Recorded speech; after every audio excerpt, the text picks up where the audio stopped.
Grabe. Ito yung nakakaintriga, alas 4 pa ng hapon pero yung dilim parang alas 6 na ng gabi. Yan dahil sa napaka kapal na ulap, yung paparating na ulan. Yan, oh. So yung mga mag-aaral dito pinauwi na alas 4 pa ng hapon kasi para nang gabi.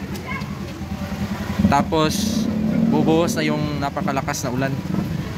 Ewan ko kung ano to, thunderstorm yata to.